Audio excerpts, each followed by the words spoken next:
여러분 안녕하십니까? 포항 MBC 뉴스입니다.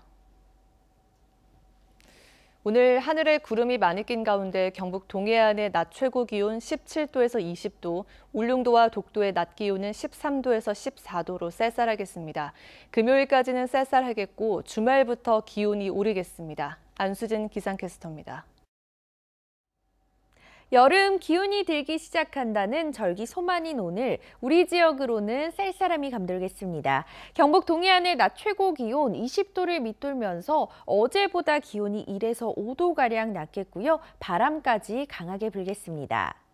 한편 울진으로는 점심시간 전후까지, 울릉도와 독도로는 퇴근길 무렵까지 5mm 미만의 비가 더 내릴 가능성이 있습니다. 이 지역에 계신 분들은요, 우산 챙겨 나오시기 바랍니다. 현재 울릉도와 독도에는 강풍주의보가 내려져 있습니다. 동해 중부 해상으로는 풍랑경보가, 그 외 동해상으로는 풍랑주의보가 내려져 있는데요. 강한 바람에 피해 없도록 대비하시기 바랍니다. 이어서 자세한 지역별 날씨 알아보겠습니다. 오늘 하늘에 구름이 가득하겠습니다. 낮 최고 기온 울진과 포항이 17도, 영덕 16도, 경주가 20도입니다. 울릉도와 독도는 흐리고 가끔 비가 내리겠습니다. 한낮 기온 울릉도 13도, 독도 14도입니다. 동해상으로도 흐리고 곳곳에 빗방울이 떨어지겠습니다. 바다의 물결은 동해 중부 해상에서 최고 6m, 동해 남부 해상에서 최고 4m까지 높게 일겠습니다. 예보 기간 동안 하늘에 구름이 많이 끼겠고요. 기온은 주말부터 차츰 오르겠습니다. 날씨였습니다. 환경부가 전국 631개 대형 사업장의 대기 오염 물질 배출량을 측정해 봤더니 총 배출량이 4년 전에 비해 31% 감소했습니다. 그런데 전국적인 감소세와는 대조적으로 포스코 포항제철소의 대기 오염 물질 배출량은 크게 증가한 것으로 나타났습니다. 미세먼지의 주요 원인 물질인 황산화물 배출량은 4년 전에 비해 무려 76%나 증가했습니다. 박성아 기자가 보도합니다. 지난해 5월 촬영된 포스코 포항제철소의 용광로 굴뚝 영상입니다. 시커먼 연기가 쉴 새 없이 뿜어져 나오고 있습니다. 환경부가 굴뚝 자동 측정기기인 TMS를 통해 2019년 포항제철소의 대기오염 물질 배출량을 측정한 잠정 결과가 최근 나왔는데, 황산화물 배출량은 2019년 4,500여 톤, 2015년 2,500여 톤에 비해 무려 76%나 증가한 것으로 나타났습니다. 포항제철소 대기오염 물질 가운데 배출량이 가장 많은 질소산화물은 12,700여 톤으로 4년 전에 비해 21% 증가했습니다. 포항제철소 먼지 발생량도 2019년 260여 톤으로 2015년 220여 톤에 비해 19% 증가했습니다. 앞서 언급된 황산화물과 질소산화물, 먼지까지 모두 미세먼지의 주요 원인 물질입니다. 포스코가 과연 어떤 개선을 내용으로 하고 어떤 성과를 이루고 있는지 엄연히 시민들에게 알려야 됨에도 불구하고 현재로서는 아무것도 알 수가 없는 상황입니다. 그런데 포항제철소와는 대조적으로 전국의 대기오염 물질 총 배출량은 지속적인 감소 추세를 나타내고 있습니다. 환경부는 전국 631개 대형 사업장의 대기오염 물질 총 배출량 조사 결과 4년 전에 비해 31%나 줄었다고 밝혔습니다. 미세먼지 문제는 포항 시민들의 건강권에 심각한 영향을 미칠 수 있는 중요한 사안임에도 포스코는 공식 인터뷰 취재조차 응하지 않은 채 문자 메시지로 입장을 전해왔습니다. 포스코는 부생발전 설비 인수를 원인으로 들었고 1조 원대 환경 개선 투자를 하겠다고 밝혔습니다. 매년 증가하는 대기오염 물질 문제를 계속 방치할 경우 그 피해는 고스란히 포항 시민들의 몫입니다. 포항시와 경상북도의 실질적인 관리 방안과 대책이 필요한 이유입니다. MBC 뉴스 박성아입니다. 지난해 광양 지역의 한 시민단체가 포스코 광양제철소의 대기 오염 물질 배출 실태를 고발한 일이 있었는데요. 광양제철소가 올해 초 공개 수치가 잘못됐다며 해당 시민단체 활동가를 고소한 사실이 뒤늦게 알려졌습니다. 지역 시민단체들이 환경운동에 재갈을 물리려 한다며 반발하고 나섰습니다. 조희원 기자입니다. 광양경찰서 앞에 모인 시민들이 목소리를 높여 구호를 외칩니다. 지난 1월 포스코 광양지철소가 광양만 녹색연합 박수환 사무국장을 정보통신망 이용촉진법 위반 혐의로 고소한 사실이 뒤늦게 알려지자 시민단체들이 제철소를 규탄하는 기자회견에 나선 겁니다. 광양만큼 100만 시민은 이번 포스코가 시민단체 활동가에게 사행하고 있는 이 보복 고소에 대해서 절대 좌시하지 않을 것입니다. 사건의 발단은 지난해 7월 광양만 녹색연합이 발표한 보도자료. 녹색연합은 전남 동부 8개 지점의 철 농도가 전국 8대 광역도시보다 50배에서 80배 이상 높다는 분석 결과를 발표하며 광양제철소를 원인으로 지목해 검찰에 고소했습니다. 하지만 발표 직후 비교 방법에 대한 반론이 제기됐고 단체는 닷새 뒤 낮보다 철이 50에서 80배 높은 수치라는 정정 보도자료를 배포했습니다. 그러나 중금속 농도가 높은 것은 사실이라며 고소는 취하지 않았는데 지난 1월 검찰이 불기소 결정을 내리고 조업정지 행정처분도 취소되자 이번에는 광양제철소가 조사를 주도했던 시민단체 임원을 역고소한 겁니다. 모든 해명이 됐기 때문에 이것을 포스코의 명예를 훼손했다라고 하는 부분에 대해서는 저희들도 의문이 갑니다. 이제 다시는 이러한 비판을 하지 말라는 재갈 물리기 이러한 식으로 받아들일 수밖에 없습니다. 이에 대해 광양제철소는 단순 실수가 아니라 알면서 데이터를 바꾼 것으로 의심되고 악의적인 보도에 대해 진정성 있는 사과도 없었기 때문에 소송을 제기했다고 밝혔습니다. 한편 시민단체와 광양제철소 양측 모두 탄원 서명 활동과 법적 소송을 끝까지 이어갈 방침이라고 밝혀 논란은 당분간 계속될 것으로 보입니다. MBC 뉴스 조희원입니다. 소형 원자로 개발과 원전 현안 기술을 연구하는 혁신원자력연구단지가 경주 간포에 조성됩니다. 내년 착공을 앞두고 사전 보고회가 열렸는데 부지 선정과 경제적 효과 등을 두고 논란이 커지고 있습니다. 임재국 기자입니다. 지난해 경상북도와 경주시가 유치한 혁신원자력연구단지가 들어설 경주시 간포 일대입니다.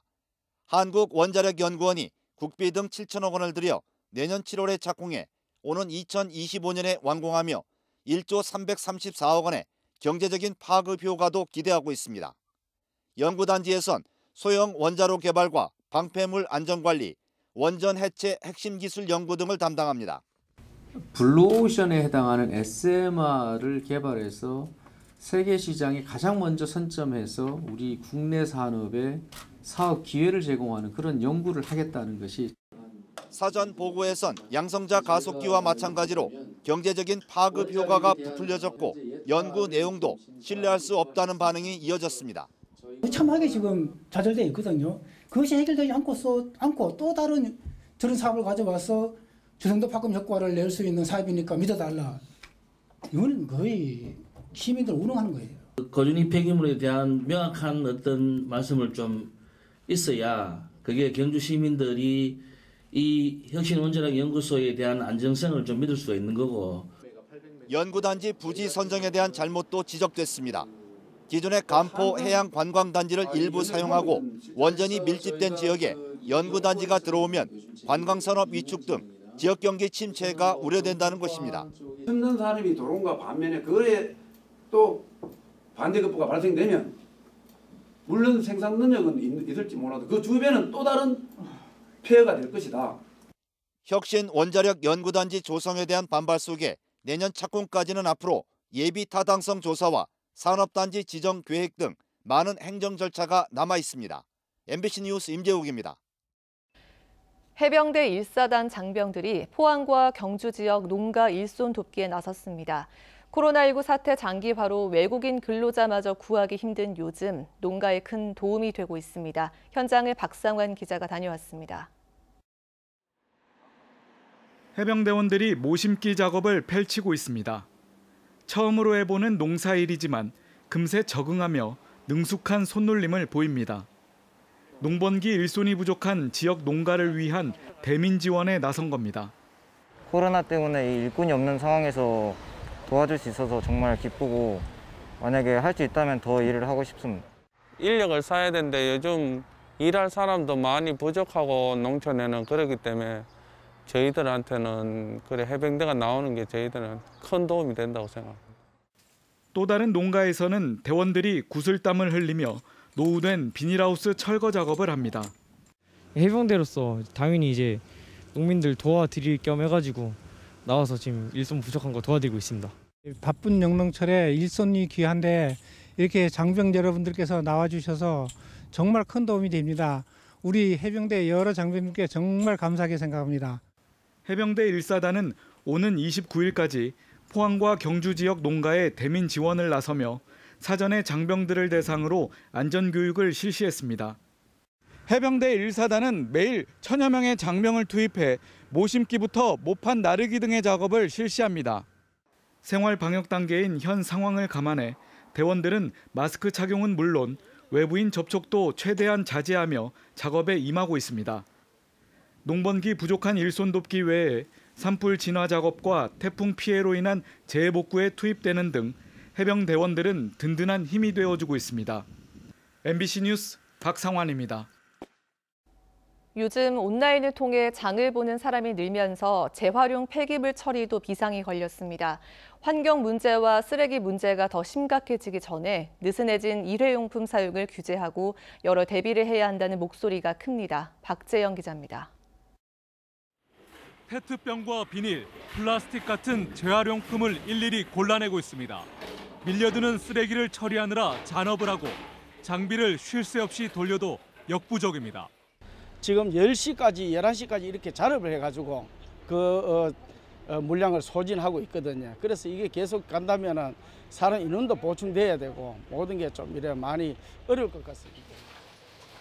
코로나19로 일회용품 규제가 풀리자 플라스틱, 스티로폼 등이 마구 사용된 겁니다. 지난 3월 대구의 일회용품 수거량은 8,150톤, 한 달 사이에 1,000톤, 1년 전보다는 600톤가량 급증했습니다. 주민들이 늘어난 재활용품을 제대로 분리수거하지 않는 것도 문제입니다. 겉보기엔 재활용품 같지만 실제로는 재활용될 수 없는 잔재물들이 이렇게 산더미처럼 쌓여 있습니다. 이 센터에 들어오는 전체 물량 가운데 50% 정도만이 재활용으로 이어지고 있는 실정입니다. 유가 하락, 수출 급감 등의 영향으로 국내 폐플라스틱과 폐지 등의 수출 판로가 막혀 쓰레기 대란 우려도 나옵니다.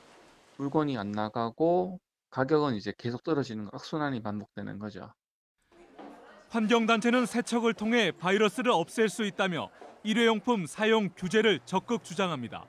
감염병을 예방한다고 생각하고 쓰기 시작하면 이게 결국은 폐기물이 되어서 우리에게 건강을 해치는 방향으로 돌아올 수밖에 없다고 보고요. 대구시는 재활용품 품목별 배출 요일제, 단계적 규제 강화 등을 검토하고 있습니다. 경계 단계로 하게 되면 저희가 계도 홍보를 적극적으로 나가고 경계 수준이 다시 주의 단계로 떨어지면 집중 점검반을 편성을 해서 일회용품 규제 완화, 강화를 반복하는 냉온탕식 처방보다 안전과 환경을 모두 지키는 근본 대책이 필요합니다. MBC 뉴스 박재영입니다. 대학 총장 선거 방식을 두고 지역 대학들이 내홍을 겪고 있습니다. 경북대학교는 강사들이 선거권을 달라며 교수회 사무실을 점거했고 영남대도 비민주적인 총장 선출 방식을 뜯어 고쳐야 한다는 요구가 거세지고 있습니다. 윤태호 기자입니다. 경북대 비정규 교수, 즉 강사 노조는 지난해 8월 강사법 시행으로 법적으로 교원 지위를 얻었지만 정작 총장 선거에서는 배제됐다고 주장합니다. 강사에게 선거권을 주기로 약속한 이전 교수회의 결정을 지금 교수회가 무시했다며 강사들의 참정권을 보장하라고 요구하고 있습니다. 정규직 교수의 어떤 봉건주의적인 어떤 기득권을 계속 유지하려는 이런 어떤 꼼수밖에 안 된다고 저희들은 판단하고 있습니다. 비정규 교수 노조는 선거 규정을 바꾸지 않고 총장 선거를 강행할 경우 교수회 해산 투쟁까지 벌이겠다는 입장입니다. 총학생회도 현재 4%로 돼 있는 득표 반영 비율을 25%까지 높여줄 것을 요구하고 있습니다. 학생 수가 28,000명으로 정규 교수 1,200명보다 20배 넘게 많은데도 교수는 80%, 학생은 4%로 반영 비율을 정한 것은 공정하지 않다는 겁니다. 모든 구성원이 참여할 수 없다라는 사실과 그리고 모든 구성원이 같은 투표 가치를 가지지 못한다는 점에서 지금 이름만 직선제인 투표가 되지 않을까. 교수회는 규정 개정 특별위원회를 통해 구성원들의 다양한 의견을 수렴하고 있지만 7월 선거 이전에 규정을 바꾸기는 어렵다고 보고 있습니다. 본부의 규정 개정 모든 절차를 거쳐야 됩니다. 그러려면 적어도 한 달 이상이 걸립니다. 후보자 등록, 선거인 그 명부 작성 등등을 하는 데 있어서 물리적으로 거의 불가능합니다. 영남대도 11월로 예정된 차기 총장 선출을 앞두고 선출 규정을 바꿔야 한다는 요구가 나오고 있습니다. 사실상 학교 법인이 주도하는 총장 선출 관행을 더 묵과할 수 없다며 전 구성원이 참여하는 방향으로 제도를 뜯어 고치자는 목소리가 나오고 있습니다. 검증할 수 있는 과정이 전혀 없습니다. 구성원들이 참여도 할 수 없고 검증도 제대로 할 수 없는 깜깜이 총장 선출 과정이라고 할 수 있습니다. 영남대 교수회는 설문조사를 해 그 결과를 가지고 법인 이사회를 압박할 계획입니다. MBC 뉴스 윤태호입니다. 포항시는 오늘부터 고3 학생 등교가 시작됨에 따라 대중교통 이용 시 마스크 착용을 당부했습니다. 포항시는 시내버스 안에 손 세정제를 비치하고 회사는 버스 운행 후 매회 소독을 실시하는 만큼 버스를 이용하는 시민들도 반드시 마스크를 써줄 것을 당부했습니다. 오늘 고등학교 3학년이 처음 등교 수업을 시작하는 가운데 학생 수 60명 이하인 도내 일부 초등학교와 중학교도 일괄 등교 수업을 시작합니다. 대상 학교는 안동 서후초등학교 등 초등학교 37개 교와 중학교 20개 교로 등교 인원은 총 9,300여 명, 경북 전체 초중학생의 4.9% 규모입니다. 앞서 교육부는 학교별 학년별 등교 일정을 확정하면서 교실 내 거리 두기가 비교적 용이한 60명 이하 소규모 학교는 교육감 자율로 등교 일정을 결정하도록 했습니다. 지난해 제18호 태풍 미탁으로 피해를 입은 영덕과 울진, 경주 지역 재해 복구 사업에 지역 건설 업체의 참여 기회가 확대됩니다. 경상북도는 태풍 미탁 재해 복구 사업 15건에 대해 입찰 참가 자격을 경북 도내로 제한하고 사업비 1,945억 원을 신속히 집행하기로 했습니다.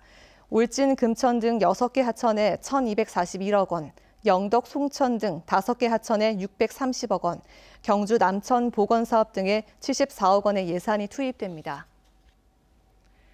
경주시는 코로나19로 개장이 늦어진 북경주 체육문화센터를 다음 달 1일부터 5일 동안 임시 개장한다고 밝혔습니다. 또 온라인과 모바일을 통해 오는 25일부터 3일간 신청을 받아 무료 체험 행사를 갖고 오는 7월 1일부터 체육문화센터를 정식 개장합니다.